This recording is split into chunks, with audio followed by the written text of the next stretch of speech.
For most people, Sun Tzu is simply a name connected with war, battlefields, and strategy quotes that circulate endlessly on social media. Entrepreneurs post his lines about victory, leadership pages turn his words into motivational memes, and business gurus often quote him as if he were a corporate strategist.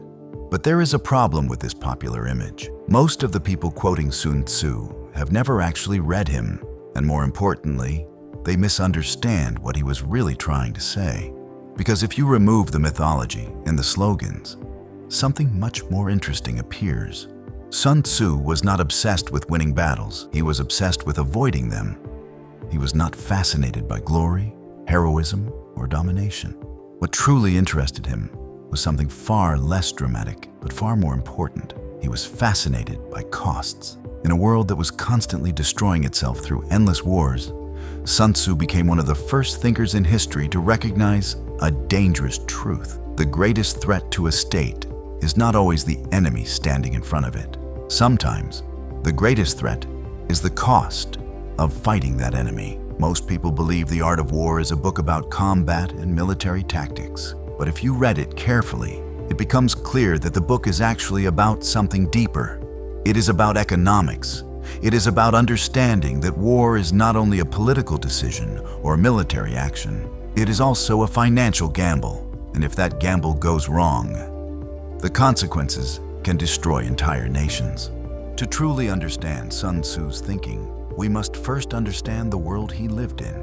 He lived during a chaotic period of Chinese history known as the Late Spring and Autumn period, and the beginning of the Warring States period. Around the 6th and 5th centuries BCE, China at that time was not a unified empire. Instead, it was divided into many competing kingdoms. Each of these states believed it had the right to dominate the others and eventually unite the entire region under its rule. Because of this ambition, war became constant. Alliances were formed and broken quickly. Armies grew larger every decade. Military campaigns became longer and more complex. What had once been small conflicts between aristocratic elites slowly turned into massive wars involving thousands of soldiers. These armies needed food, weapons, armor, transportation, and supply systems, and all of that required money. In fact, the scale of warfare had become so large that governments had to reorganize their entire economies just to sustain their armies. Taxes increased. Resources were redirected toward the military. Entire populations were mobilized. Whenever a king decided to send an army into battle, he was essentially making a financial bet on the future of his state.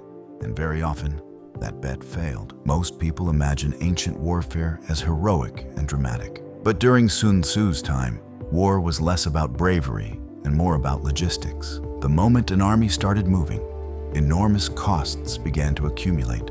Soldiers had to be fed. Horses had to be maintained. Wagons had to transport supplies. Weapons had to be repaired. Blacksmiths, engineers, cooks, and laborers all had to support the army.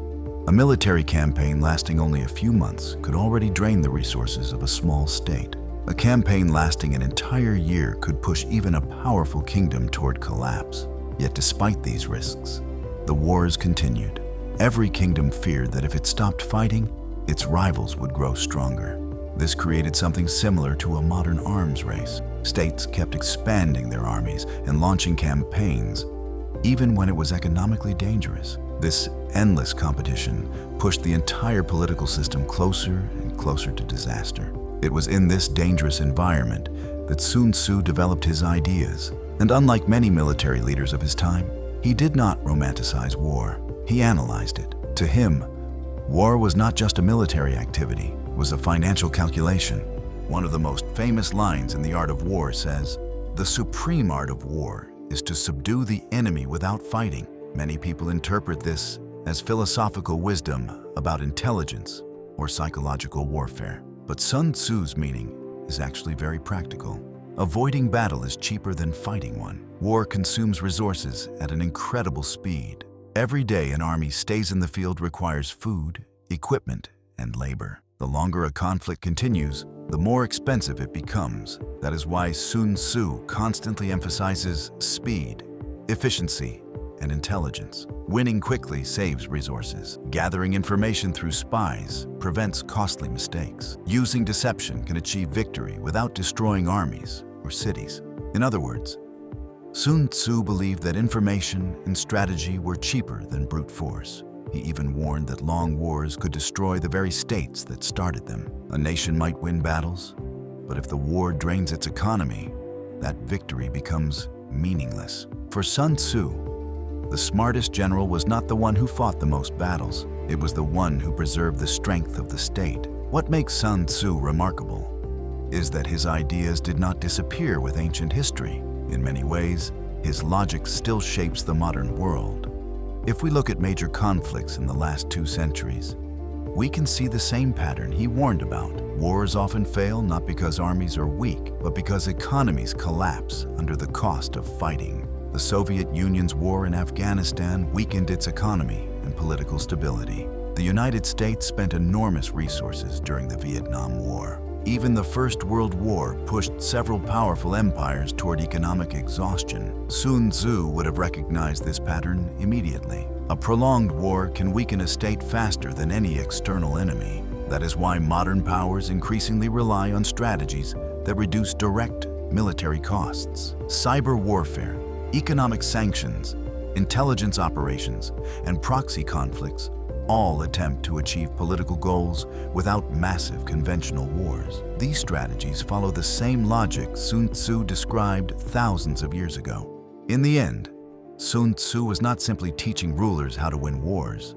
He was teaching them how to protect the financial survival of their states. Because the real danger of war is not just defeat on the battlefield. It is the economic damage that remains long after the fighting ends. Sun Tzu understood something that many leaders still forget. Strength is not measured by how hard a nation can strike. It is measured by how much conflict that nation can afford. And history repeatedly shows that when great powers compete, the winner is often not the bravest or the strongest. It is the one with the most disciplined economy.